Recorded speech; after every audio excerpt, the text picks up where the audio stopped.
Many people assume that having few friends means something is wrong.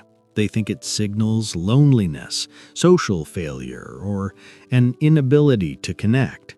But psychology tells a different story. People with small social circles often experience the world differently. Their minds process relationships on a deeper level, and the typical social rhythm that energizes others can feel exhausting, even overwhelming. This isn't about being broken or incapable.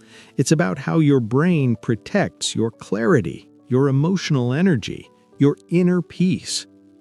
If you've spent long stretches without close friends, it doesn't mean you're failing. It means your nervous system values depth over quantity. Surface-level conversations feel empty, distracting, even irritating. You notice nuances that others often miss, hidden intentions, subtle shifts in tone, the energy of a room, and your brain absorbs all of it effortlessly, which makes social interaction far more intense and far more draining. You may have no tolerance for superficiality. Fake smiles, gossip, performative behavior, they don't just feel boring, they feel exhausting.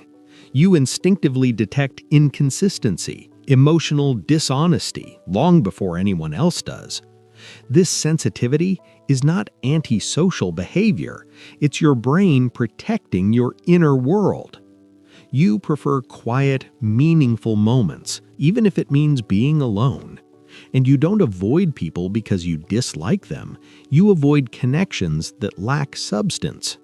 You crave honesty, clarity, and conversations that explore ideas, emotions, and the meaning of life itself.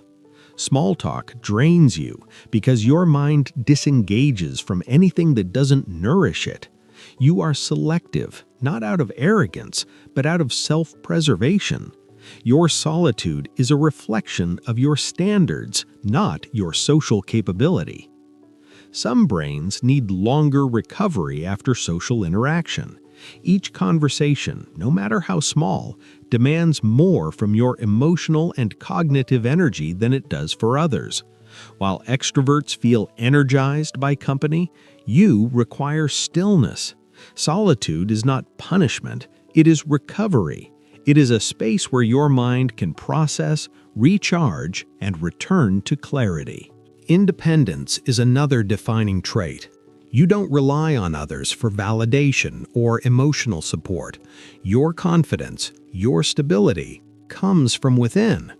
You can entertain yourself, solve problems alone, find comfort in your own thoughts.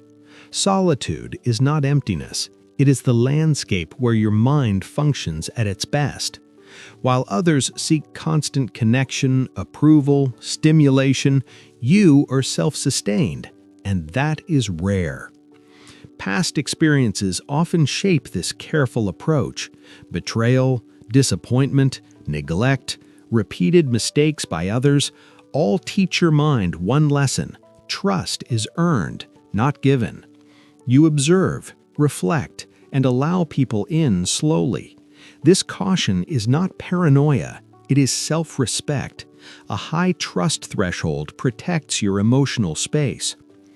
Walking through life with few friends is not a flaw, it is a sign of a mind that values depth, clarity, authenticity. You notice patterns, subtle intentions, energies that others overlook. You carry a rich inner world, a sharp intuition, a high standard for connection. This may mean long periods alone, but solitude has purpose. It sharpens your awareness, nurtures your insight, and allows you to engage only in interactions that truly resonate. The strongest minds often travel quietly. They wait, observe, engage selectively until they find people who match their energy, their values, their depth. Your quietness is not a weakness. It is the space where your understanding grows, where your clarity deepens, and where your mind flourishes. If you've ever felt misunderstood for walking a path with few friends, know this: there is intention behind your solitude. You are not broken. You are not failing. You are simply living according to a different rhythm, one that values authenticity, emotional intelligence, and inner peace above empty connection. Your clarity grows in the silence, and when the right people arrive, your connections are stronger, deeper, far more meaningful than most could ever imagine.